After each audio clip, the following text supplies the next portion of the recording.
Good evening and welcome to tonight's lottery drawing. There he I'm is. as usual. Today is Sunday, The sound yet, 2020. Now, You just gotta let's turn play your. Pick 3. Your first number is a 1, followed by a 0, and a 3. See if you can Let's hear play it. Pick 4. First number is an 8, followed by a 9. Hey, Scott. 9. Hi, Jackie. How you doing? A Good, 7. fine. Now let's play Palmetto Cat 5. I hear the cash 5 numbers in the background. Yeah, I won $65 yesterday. Woohoo! Yeah, for my birthday, I got some scratch offs and won 15. And then with the 15 plus 5, we got 2 more 10 scratch offs, and I got 65. So I think we're quitting at that. There you go. Hey, quit while you're ahead, huh? Yeah, that's right. Yeah. Well, I have it linked out to YouTube. It's recording out there or live streaming out there. I always pause that because otherwise I get this weird feedback. And Sure. we're just at 7 o'clock now, so I'll give it a couple of minutes and see if we get anybody else to join us. What am I doing here? Looking at my screen, trying to make things work.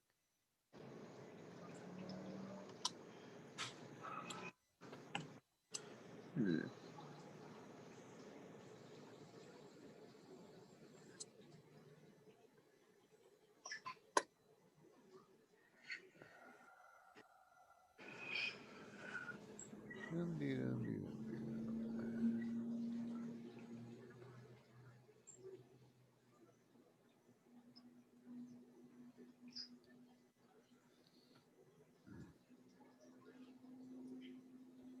Well, I'm not going to go sending a whole massive invites out. Just a couple of people here. Hopefully, if anybody else who wants to join in has already signed up. Let me go hide this. And no real excitement as far as scheduled guests tonight because you're going to get to hear me talk. Woohoo! Yahoo! If we don't hear that enough, I talk to myself at home when y'all aren't even listening. Oh. All right. So yeah, we got a couple minutes. We'll kind of hold off. Oh, excuse me. Hold off here. Better wet the old whistle.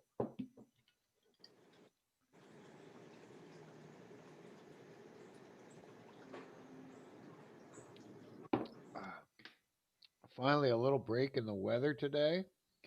I was able to actually get out and plant some stuff. I planted corn today, sweet corn, 2 different varieties, and I had a few weeks back planted seeds for some watermelon and some other type of small melon. Yeah, there's a baby sugar baby, real small watermelon, and then another one that was sort of I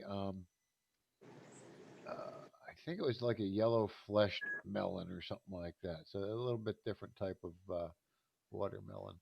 Uh, got those into the planted into the ground today. And Good. what else did I get in? Um, I have some cucumbers that are going in that same area, so those should be going Good. in. All right.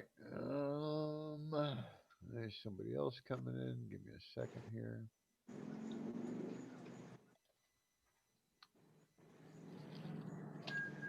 And I'll give it like one more minute here just to see if anybody else pops in.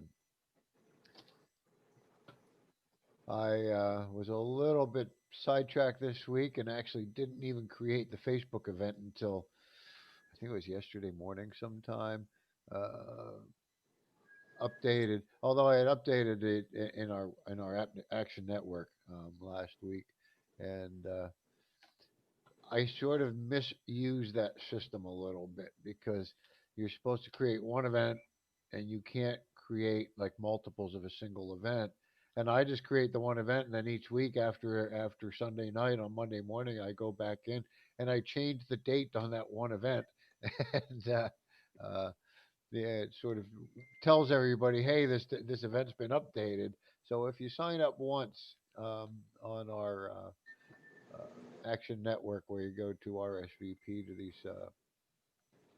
cannabis conversation, um, you'll notice that each week you'll get a reminder that the event's been updated, and then you'll get a reminder usually on Saturday morning that the event's coming up on Sunday. All right, we are showing 7:04, so I'm going to get going. I need to look at my other screen and hide that one that's in my way. Um, and I need to open one other document. Oh man, I forgot that one.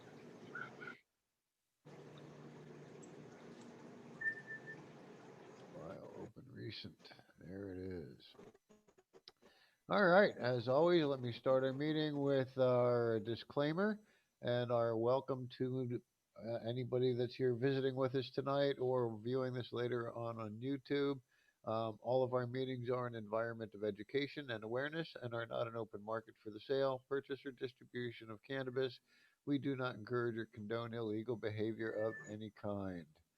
All right, I close that back up. A couple things I want to talk about this evening. We don't have any featured guests, so y'all get to listen to me ramble a little bit tonight. A couple of big things on the agenda, kind of with the election right around the corner, and that's pretty much what we're going to be talking about, election related topic tonight. Before I get too far into it, I'm going to quick turn on my screen share here. And you should be able to see that now. I just want to bring this one up real quick. Our deputy director at National, Paul Armentano, um, submits quite often to different publications. This one happens to be the Odessa American, I'm assuming out of Odessa, Texas. It looks like a rather political um, leaning publication with all the red, white, and blue that I kind of see on in there. Um, and you'll notice as you kind of come across this is in the opinions column as a guest columnist. Um, and basically, this was published earlier today. Where is the publication on that? I think I saw, oh, right up here, September 6th. So this is published earlier today. And this is just a piece that Paul has written talking about how more seniors are turning to cannabis throughout the nation as some of their medication, part of their regimen. And it's not just teenagers or young people that want to see legalization. Um, it is a large number across the uh, all demographics for the most part. Uh, but the main reason I brought that up, it was something I saw that was just published today, and it's something that I'd like to see us at Lowcountry NORML start to do on a somewhat start to do. I'll leave it at that. Just to start to do, let alone on a consistent basis, um, is to draft some opinion pieces, some letters to editors, um, and get a little bit of media time by being proactive and actually reaching out. Um, Past couple of years operating Lowcountry NORML here, I've been pretty passive, especially when it comes to election time. Um, wasn't always sure what to do, and many a times feel overwhelmed because we don't have a large staff working on any of our projects. Uh, and I sort of giggle a little bit as I say that because I've been on some national meetings where some of the folks from like LA NORML, California NORML will chime in, and there will be 4 or 5 or 6 of their members actually on the call. And I think if we had 6 members, uh, well, first off, we don't have 6 board members, let alone uh, they have different like director of political blah blah blah and outreach and different things like that. Um, they have one of their members, or I don't know if it's as a board member or the actual positioning, but is their kind of minority outreach and, advisor, and that's something that's been rather helpful to them um, in the in the day and age that we're in at the time. With a lot of question about fairness and equality and equity and such like that. And there was really a pretty good conversation that I sat in on last week. Um, uh, uh, it, it, and it gave me a good, a clearer understanding. It wasn't that I wasn't aware of at all, but a clearer understanding how uh, an organization like we have right now here in South Carolina, with me sort of operating it and directing, or uh, have blinders on, because I really don't know. Um, what some of the challenges are for the minority communities around us. And so the meeting was actually talking to how to sort of reach out to your community and ask those questions, and how can we benefit your group? How can we benefit? What are your concerns?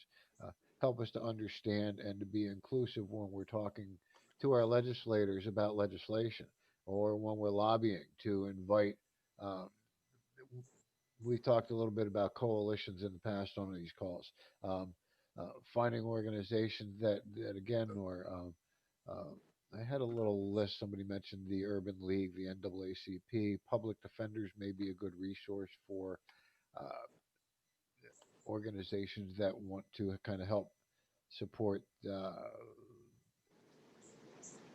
want to say kind of financially and equity challenged protest organizers in our area, and I know a few. Uh, Although I don't actively go out and participate with them, they again would probably be people that if I would sit down with, if we could sit down with, we could get a clear understanding of how we as an organization could be inclusive when we're talking to legislators or while we're trying to change laws.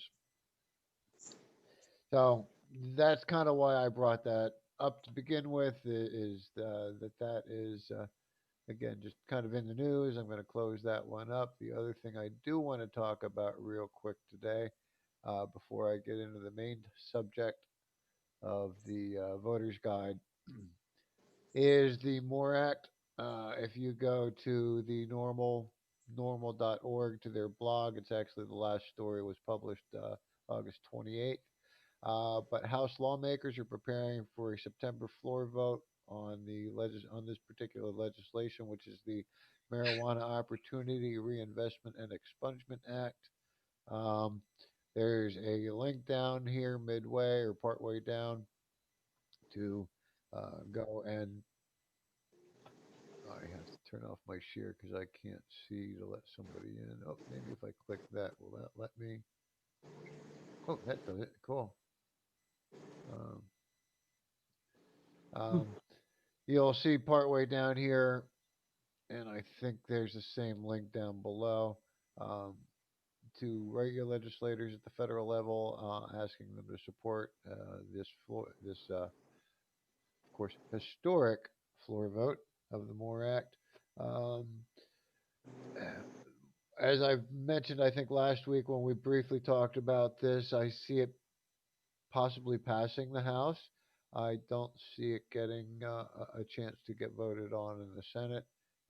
And so, uh, with the elections coming up in November, it's time to start thinking, about voting.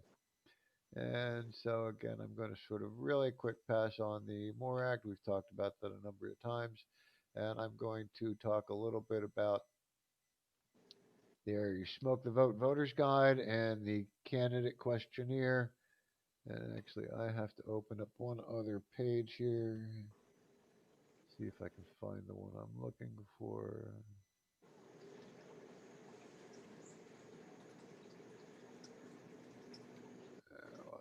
this way.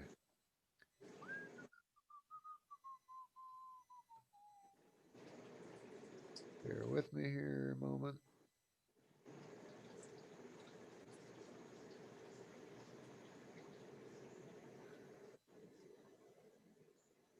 There we go.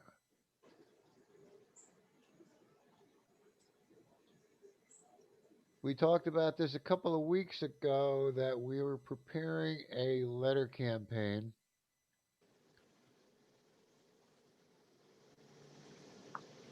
to ask South Carolina voters to contact their candidates and incumbents um, and ask them about the marijuana question, as I sort of put it in here.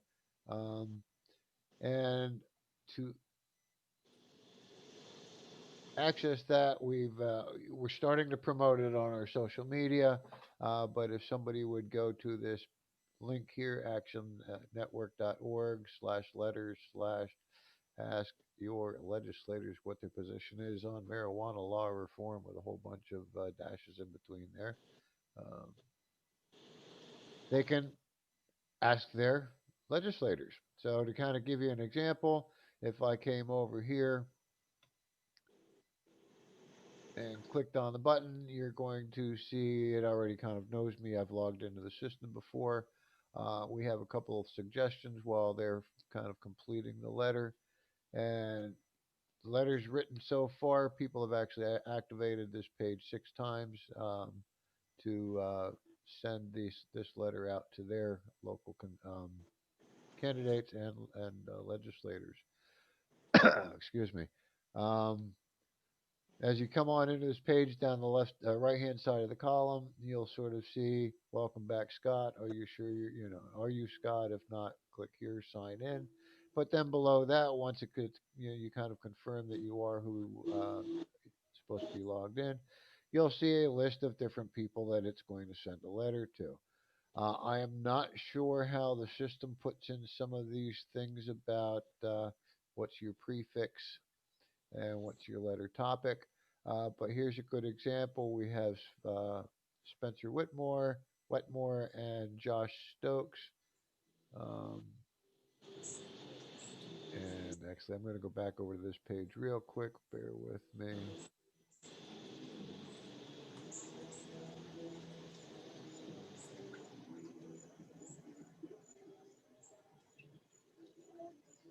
They are in one of the districts that I'm voting in, so I'm going to find this under mine.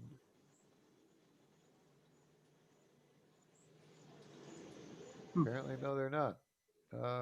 They must be in the next district over. They must be in one. I think it's 19. Let me go find theirs there.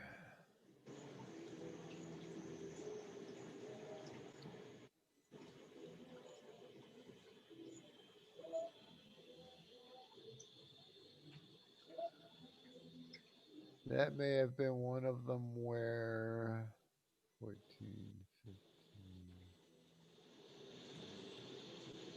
I don't know what their district was now. But as you can see here,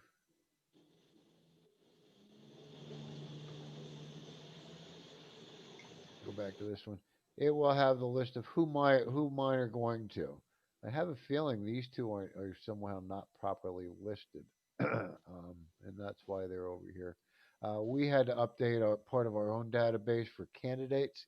The ones we had access to through the program were just incumbents, all the legislators. Uh, so we were able to get a spreadsheet of all the candidates and then sort of whittle through it to the ones that were not incumbents, that were not legislators, and covered by that database, and then try to find their emails because that was one of the requirements. Um, so you can see when I would do mine, it goes to these two people, which are actually fighting against each other in the same race. Neither of them were listed in the system as an incumbent. Um, Although I believe the Spencer Whitmore did just recently win that seat in a special election, but now it's back up for election again. Uh, just the way politics works, because that was just done like a month ago. Uh, I have I'm in Joe Cunningham's district. Also, Tim Scott and Lindsey Graham. Um, not sure why Peter McCoy's still in here because he's no longer in that seat. That's the seat that these two are fighting over. The Spencer Wetmore, Josh Stokes are fighting over the seat that was left vacant by Peter McCoy. Um, Senator Sandy Sen's also in my area, and it does not mention Sam Garden, I think his name is, who should be on this list as somebody in my area, because he's the one going up against Sandy Sand. And then you can see the letter down here below. We tried to keep it relatively short and sweet, make the subject line something that was sort of a grabber. Uh, the system allows us to do alternate headlines or alternate emails and see which ones we get better responses on. Uh, but this is one where we're figuring we're going to get. Hopefully, we'll reach all of the legislators at least once and inspire them to fill in the questionnaire. But here's basically as we drafted the letter. It is, as you may know, the marijuana question has become a major issue in the upcoming election. I'm interested in knowing your position on the subject, as this will help me determine how I will vote. NORML is compiling a voter guide to assist voters in their decision making process. I gave them a link to the voter guide. If you have not already done so, please follow this link and complete the candidate questionnaire. And it has the questionnaire then. Then it goes to the send letter, and I've already, actually, I haven't already gone through the process, but I'm probably going to add a little bit to it when I do. Um, what that will do is if when they click the questionnaire button, basically take them to this form here. And I can only view the first page of it because I'm not filling it out like as a candidate. Um, and these do not come back to us here at Lowcountry Normal. They come back to National. So as I would get to the point of going to the next button down in here, um, of course, I haven't filled it in. So I haven't seen the rest of it. My guess is, and I'm going to backtrack here a second, that the questions are going to be pretty much the same questions that we would find underneath any one of these candidates when we click on them in the smoke the vote. Um, it's going to ask them, do they want to legalize, tax regulate? Do they want to allow marijuana for medical use? Decriminalize? Or do they want to, do they want to impose mandatory sentences? Do they want jail time for possession? Do they actively oppose medical use? There are, let me kind of change pages here. I'm going to go up here a little bit. Find somebody.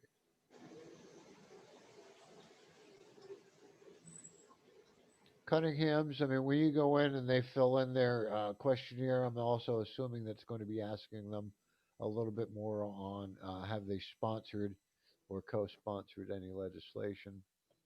Do they have any additional comments? Just because I see some of that in other areas. Some of these things could have been put in by someone other than the candidates, and then there'll be like a link to where that originally came from. That was a comment on the C-SPAN debate. Um, you'd have to watch the whole debate to find that comment in there. But anyway, um, we took about it took me approximately 2 weeks to decide how to handle getting the candidates that were not um, incumbents into our Action Network system because we had to create our own then database, our own spreadsheet for that. Um, with the help of Kristen, she was helped me kind of sort them, and that gave me a better view of them because I'm not really good at working with Excel spreadsheets. I did figure out a little bit of basic sorting, but what I ended up doing is just downloading a sample copy from Action Network and using that as a starting point Then I went in and manually entered in all of the candidates that I could find email addresses for and all the pertinent information for, uh, so that when somebody goes to click on that, send my legislator a email, a letter. Hopefully, we capture all of their legislators. We may have missed some. As a matter of fact, I know there were some of them that I did not have emails. I could not find emails for them on their um, on Ballotopia, on their Facebook pages, or couldn't find a Facebook page or couldn't find a website. Some of them just have a personal Facebook page, and it really doesn't even mention they were running. Um, uh, but if I did find one that I knew was a candidate, but I didn't have an email that I could utilize for them to put into the database, I just sent them a private message through a direct message through Facebook and asked the same thing I have in the letter. Hey, this is a question voters want to know. Would you please go out and fill in the questionnaire? So that's kind of where we are with it at the moment. We're going to be hyping the that for the next, I'm going to say, week or two, maybe three, to get people across the state to hopefully send these off to our legislators. I'm going to go ahead and where am I here? Backtrack just a minute.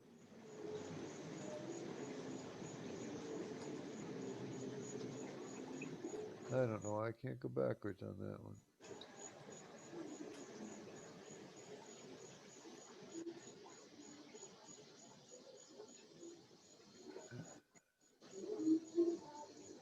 Okay. And I'm going to go ahead and drop the link down to that one down here in the bottom. So anybody in the chat, if anybody wants to go ahead and contact your local legislators, um, and when I get this over onto YouTube, I will also make sure to put that link down in the comments so that anybody viewing on YouTube can go see that. YouTube's been growing a little bit. I don't think it's any new subscribers since last week. We had, I think, 35 last week. We're still at 35, but our video views has gone up a little bit. Many of them are at about 16, 17, or 18 views, which can't call it viral, but we're getting a little bit of activity and view on it. Um, And where was I here? Oh, I'm looking at the screen that I unshared. Um, those are the kind of the big things that I was really going to talk about. There are a couple things normal administratively I will bring up before we kind of roll the meeting up. Um, the, and I'm just kind of back and forth here. Um, um, um, um, um, um. So, Smoke the Vote voter guide. We've got that up. We have that live. We have the link right here for you. We're going to be pushing that on all of our social media in the next 2 weeks. Um, I think I just had one promo come out for it yesterday, um, and the posting app that I use to hit multiple social medias at the time, I have to kind of change the wording. I can't put the same thing up there like repeatedly, or it'll block me on them.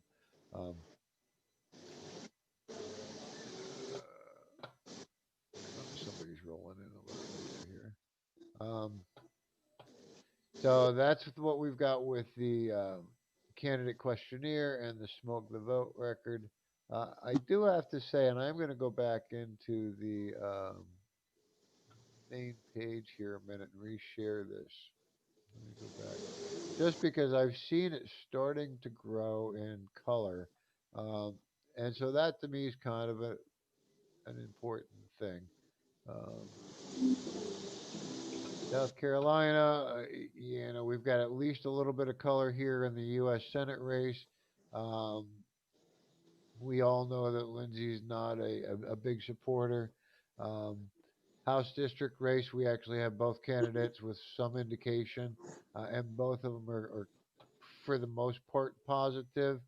Um, the other House races, you'll see we have information on incumbents mostly, and we don't have a whole lot. We do have some down here on a Larry Hammond and Independent, uh, but and then all of a sudden it gets gray. It gets real gray as we get into the state Senate district, um, and there are 46 Senate districts, if I'm correct. Let me scroll through it. There we are, District 37. We see a little color. 41, we see a little color. 46, we got. So basically, we have a couple of them, where Tom Davis is, we know that he's going to, be a supporter.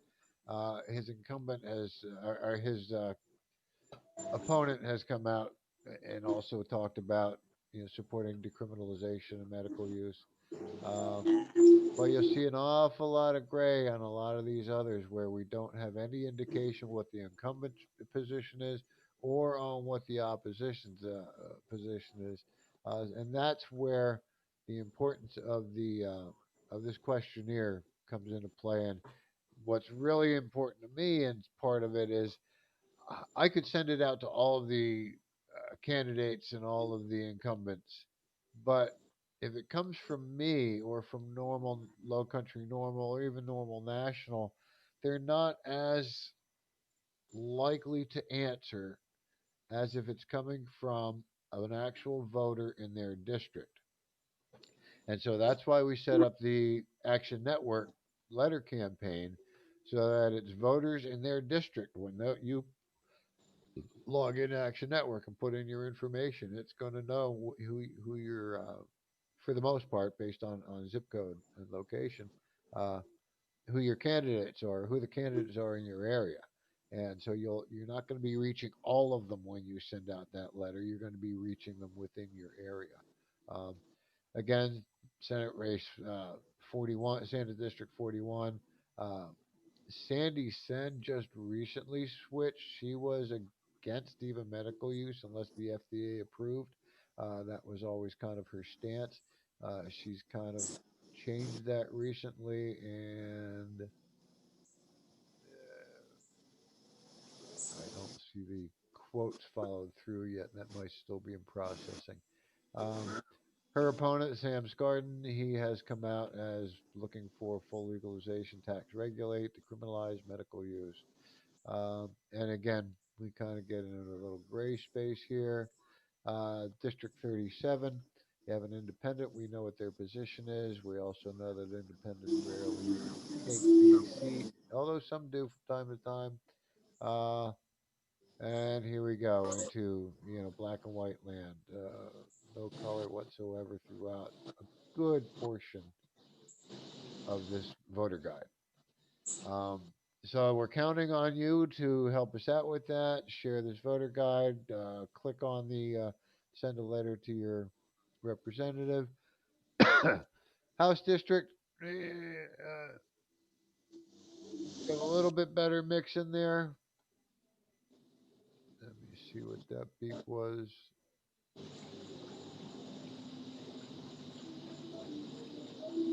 Um, you can see a little bit more of a mix of responses in here, um, but not a lot. There's still a lot of them where we know nothing or we only know, um, here the incumbent. We'd have no clue what the candidates of opposite, the other candidate's position is. So there's a lot we just don't have the answers to yet. Um, So again, that is our why it's important to get this out and start pushing this, and we're going to try and get this going now.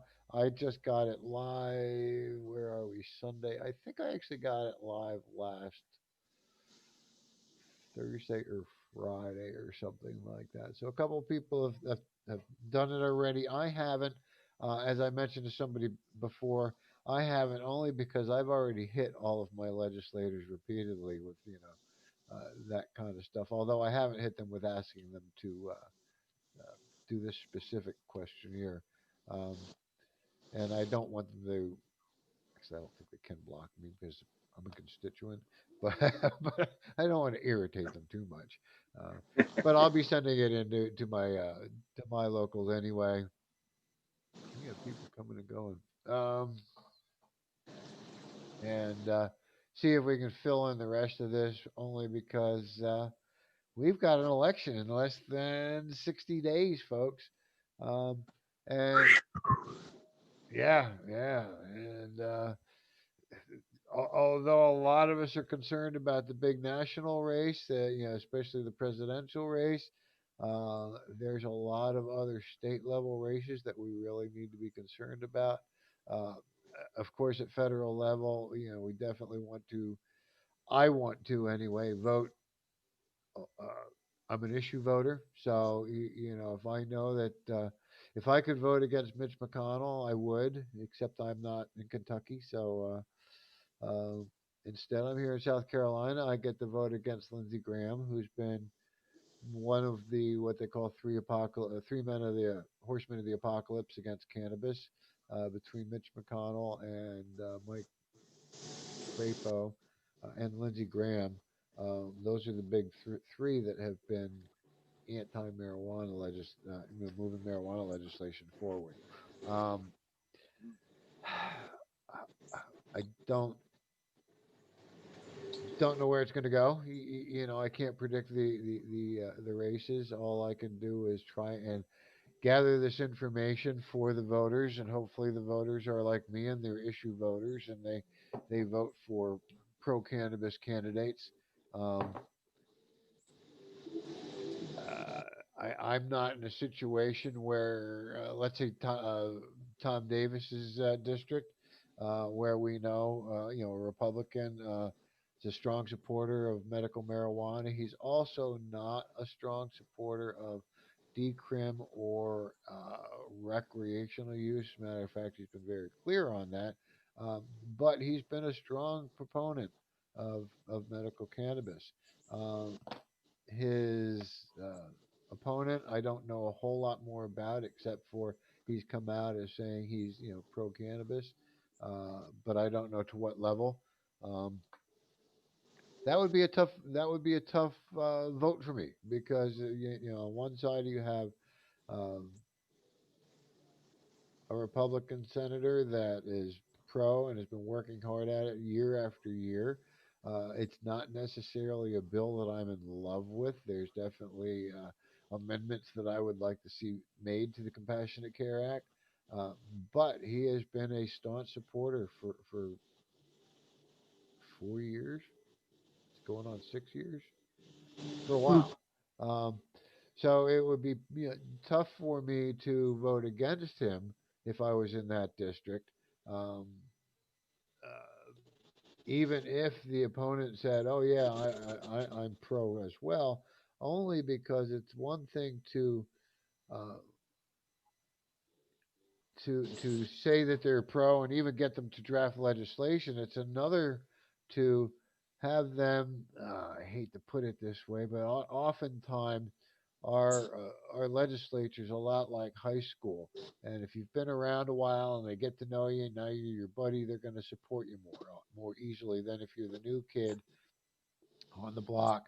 You could be saying the same thing, but you may not get the support because now you're the new kid on the block. You don't have the support of other legislators around you, and that's one of the things that people will say to me often. Well, why didn't I got hit with it again the other day? Why didn't the last presidential administration do something about marijuana? First off, you have to pick and choose your battles, and they had 2/3 of that administration where the Republicans controlled the Senate. Was it? I think they controlled the Senate Most for 2/3 of it, uh, and they basically blocked almost all legislation that they could that was being proposed by the Democrats. So when somebody said to me, why wasn't this resolved during the uh, Obama administration? I had to come back and say, that's kind of a good question. why didn't the Republicans propose a decriminalization or legalization bill and try and push it past those damn Democrats at the time? Uh, they didn't respond to me. I don't think that's what they wanted to hear. uh, and I don't want to sound that I'm, one party or the other. I try to, at least when I'm talking on our conversations, try to uh, be aware that this is a nonpartisan issue when it comes to cannabis for the most part. When it comes to the voters, when it comes to the legislators, it seems to be a little bit of a different story, where you're getting more on the left side of the aisle supporting and more on the right side of the aisle being non-committal or opposing. Um, and so, as much as I support my Republicans friends' choice to vote the way they wish to vote, uh, if they're voting issue like I do, they're not following that issue if they're voting, specific. And the same would be for me if I voted specifically party line Democrat. Not that I'm saying I'm a Democrat, but when you got two choices, it's hard to two legitimate choices that could actually get anywhere. It's hard to vote third party. Um, and especially in a time as critical as this election, where I think every vote's going to help at that national level on both sides. So I'll leave that part at that. It's just that as an issue voter, I want to know this information on the voter guide. I want to try and get those uh, candidates to commit one way or another. Um, if they're against, they're against. We'll mark it down. Now, is the it was kind of funny. I looked at it, and is this voter guide maybe? Some of them look at it and go, "Well, I don't want to fill that out because I'm going to not get an A or a B or a C. I'm going to get a D or an F because I don't support, and I don't." It's a biased freaking voter guide. Well, it is what it is. You either support or you don't, and we're a support organization. So if you don't support, you're getting the lower grade in our scale. Sorry. Um, It is what it is. it is what it is. Uh, yeah, I don't know how else to do it. You could do it in stars. Even the color system, as you look at these things. Oh, I'm not in the administrative section on it, but as you get a lower grade, it goes more toward red, and as you get a higher grade, it's brighter green. Here we got an orange as a D, and I don't think there's anybody with an A because that's actually all just federal level. So there might be. Who did we have? Clyburn. Clyburn's an A because he has supported and sponsored,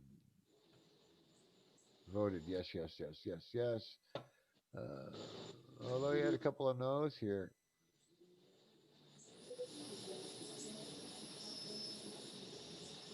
Yeah, we'll have to look closer at those. Um, so that was kind of my plan tonight to talk about the letter campaign, our smoke the vote, voter guide, and the candidate questionnaire. Last couple things I will follow up with because I kind of have to. Um, Lowcountry Normal is always looking for volunteers. We desperately need people to work with us on the board as administrative folks. It is a bit of a time commitment, um, and you got to be passionate about it. And there's certain meetings that we kind of require that you join us on every week. Blah blah blah, just to kind of stay in the loop. Um, we're desperately looking for somebody to be our treasurer. That doesn't mean somebody that has to be a CPA. If you know how to balance your home checkbook, that's pretty much all we need. There's a little bit of paperwork filing, but it's nothing too much harder than doing your, annual taxes if you do your own taxes. Um, I'm not real good at it. I'm a little behind on it. I'm waiting for them to kind of come and tell me, slap my patties um, at the state level because the state we filed federally all of our stuff again this year, but we have to refile every year financial statement state level, and we're just behind the ball, um, which is sort of my the way I've done it every year since I started the organization. So I would love to have somebody come on and be our treasurer. It's not that I haven't done the paperwork before. I just kind of despise doing it. So I put it off till way past the last minute. Um, and I don't want to risk.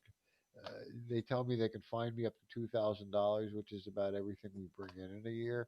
They Ah, probably wouldn't because we don't bring in any money. The other thing we're sort of looking for is somebody to act as our organization secretary, somebody that's going to help us track our membership better than I have been able to do. Um, and that's kind of where we're at with that. And then, of course, volunteer folks. If we want to get our petition, uh, decriminalization petitions going again after the November elections, we're going to definitely want somebody to come in and act as a coordinator for that program. So sort of a volunteer coordinator to help us get people out to collect those signatures and help us kind of streamline that program. Um, otherwise, I have completely stalled. I'll kind of bring this up quickly. I've completely stalled on moving forward on where's the paper on it? Our event for next year. Um, the Freedom Festival or the Freedom Summit. Um, Again, my big thing is just getting the location down first. I have a location I'd like to use, but now I'm just kind of having second thoughts. Um, Watching what's going on with the pandemic, I'm seeing some things are already shutting down New Year's Eve like celebrations and stuff like that, in-person celebrations. So I don't know what's going to be happening next July. Uh, so I'm dragging my feet on doing anything with that. Uh, but I desperately want to start getting back out together again. I even mentioned I to somebody recently that I had such a good time at some of the gatherings we did at the oh crap, what's the name of it? The steak and grill and gill, the gill and grill, whatever. I can't remember the name of the place. I'm blank. But anyway, we had a lot of good times at that one. We usually had some good turnout. I'd like to get some more in-person meetings going. I don't know how these Zoom meetings are so convenient. You do it here. You don't know if I'm wearing shorts or trousers or anything along the way. You just don't know. Where if we were public, I'd have to have pants. They're not happy about it. Okay, I definitely a little bit. Next week, same time, 7 p.m. Sunday night for our cannabis conversation. I again have no scheduled guests. I have a couple that put on the back burner, and I don't have time to do it. But starting tomorrow morning, I'm going to reach out and I will test a little bit more because I want to hear from both of them. One of them actually I'm going to hear from right now because there's no real pending legislation that's going anywhere. Um, I'll keep you posted. I'll let you know. Otherwise, I will kind of give you updates on what's going on with our smoke the vote. And anything else I hear in South Carolina about marijuana, I will be talking about it here on South Carolina Cannabis Conversation Online. Don't forget to visit Lowcountry Normal's website at normalsc.org and send me an email if you want to get in touch at lowcountrynormal@gmail.com. Otherwise, watch our social media. We have our YouTube channel. Subscribe there. You'll always see when new meetings or recordings are uploaded. Our Twitter and our Instagram, we post to, but I don't actively watch a whole lot. And Facebook I post to quite often, and I'm on it way too damn much. So reach out to me if you have any questions, comments, concerns, ideas on what we can do to help move the marijuana laws forward in South Carolina. Any comments, questions, or input from anybody before I end our meeting this evening?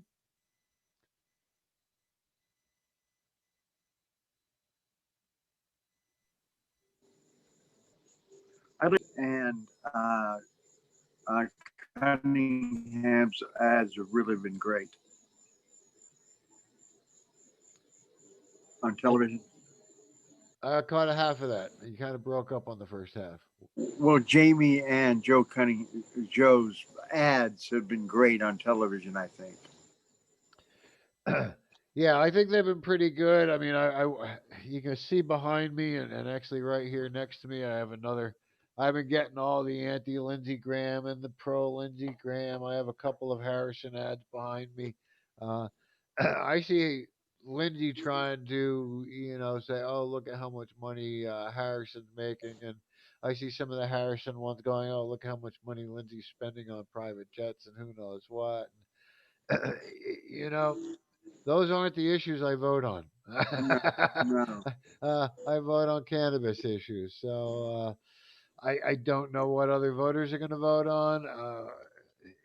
You know, even the president's afraid of making marijuana an issue in the election because if he feels it's going to bring out too many on the what they consider the left. Um, and if you look at Biden Harris, they're still pretty far right, if you ask me. But anyway, um, that was his comment, not mine. That they thought it would just bring out too many Democrats to vote, and uh, they don't want the Democrats voting. I think my big push is going to be in a couple of weeks once we get a little information on our voter guide, is to get everybody out and vote, get more people out to vote. I was having this conversation with somebody earlier today. Uh, it's actually I was with my 95-year-old mother. Um, it's not really the voters that are voting that are making the decisions as much as it's the voters that aren't voting uh, that are making these decisions in many cases. When you get a 17% or voter turnout of registered voters, that means that you get 83 of them laying at home on the couch uh, for every 17 that show up to vote, not showing up to vote. Uh, and those votes could make a big difference. And uh, it varies from side to side, I guess. Sometimes you get, a little bit higher voter turnout on one party or the other from election to election, but the numbers are still pretty consistently low. I think in general, it's almost always less than 20% of the registered voters actually turn out to vote. I'm not sure why that is. I mean, maybe it's because I've been pretty lucky in the areas I've lived, and I've never really had to wait very long, or uh, where I was in Pennsylvania, um, I could walk from my home to the fire company where the voting was, and the ladies at the firemen's auxiliary uh, were selling ham sandwiches, and so that was actually my big highlight was to go and buy a couple of ham sandwiches to bring home for Karen and I to have for our lunch or our supper that night. Oh, and while I was getting ham sandwiches, I got a chance to vote too. How cool! And then I moved here to Charleston, and I must admit, I'm going to say the general election in 2016, I stood in probably the longest line I've ever been in because up in Pennsylvania, I probably never had a line longer than maybe 8 or 10 people in front of me. Uh, but I voted at the local high school here, and the line was out the door, pretty good distance out the door, and then when you got in the door you turned away from the voting area and all the way down the hallway, and then back around and down the other way down the hallway until you finally got into the entrance of the cafeteria, and then they zigzagged you back a little. Number there was probably I don't know 100. plus people in front of me at that one. So No. that was I'm- that was a new experience to me. Now the precinct that I've been working the past few elections, none of them have been major elections, and so it's been pretty quiet. Uh, we'd get 4 or 5 people in a row, and we'd say we were really having a rush, mad rush. Uh, but we've also discussed what's going to happen November 3rd. We're going to be in a different area of the building, and I'm told it's just going to be a madhouse. Um, and I've already seen some things posted, like in the Charleston City paper, where they have 100 confirmed poll workers, and they need like 900.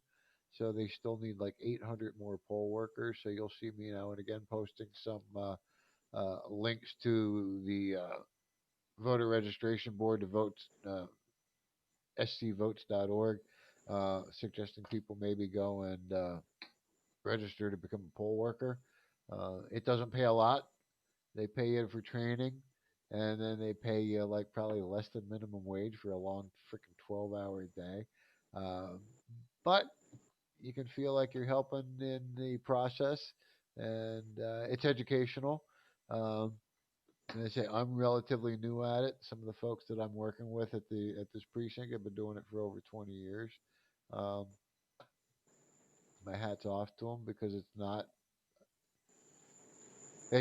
monetarily rewarding, but it is rewarding to be part of the process. So if you could use a couple extra bucks and uh, you don't mind putting in 1 12+ hour a day in November, and of course there's other elections throughout the year, but there's not a lot of them.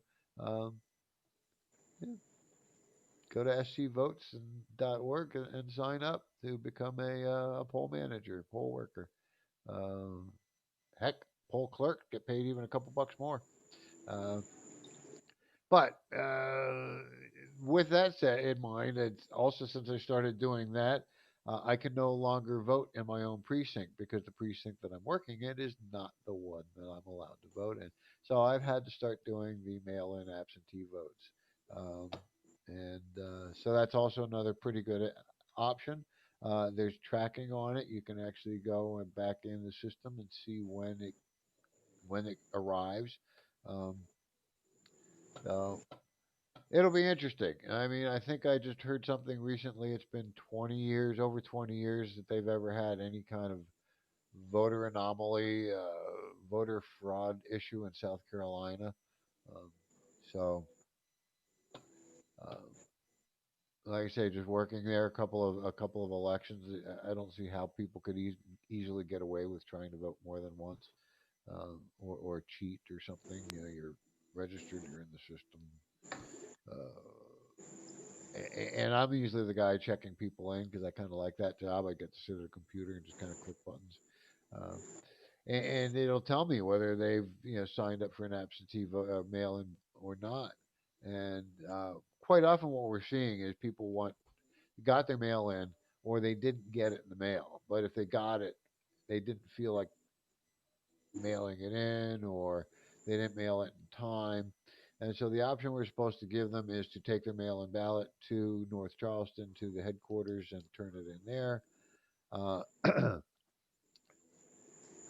uh, or go to North Charleston to the headquarters and get a letter from the headquarters saying that they can come back and vote at the precinct. Uh, it seems like a bit of a runaround to me, and if they insist on voting, we can give them a provisional ballot. And then what happens at a provisional ballot hearing, like a week plus after the election, they'll then determine at that point, did they ever receive your mail-in ballot? No, okay, then your provisional ballot will count. Um, so there's ways around, making sure that your vote is there, uh, is counted, um, and like I say, we try and work with folks that if you've gotten there, last election it was a special election, and that one was quite interesting because a lot of people with this mail thing they did not get their ballots, and so we had a number of people come in saying I didn't get my ballot. Great, here, do provisional, and then that way it will count for you. I've kind of gotten off a track on normal stuff and started talking a little bit about voting and becoming a poll worker. All kind of ties together to become politically active. Let's see what we can do to change the laws in South Carolina. We can't do a voter initiative at state level, so we will again be getting back to our uh, municipal level decrim petitions after the elections. But until then, let's go ahead and really work on getting our voter guide flushed out, getting some information put together for the voters, getting through this election, and hopefully electing a lot more cannabis supporting legislators um, so we can move these laws forward. Thank you, everybody, for your time and your input tonight. I see we're rolling right up on 8 o'clock, and I've rambled long enough. So thank you for joining me. I'll be back here again next Sunday at 7 p.m. And let's change some laws. Thanks for joining me. Bye bye. Good night.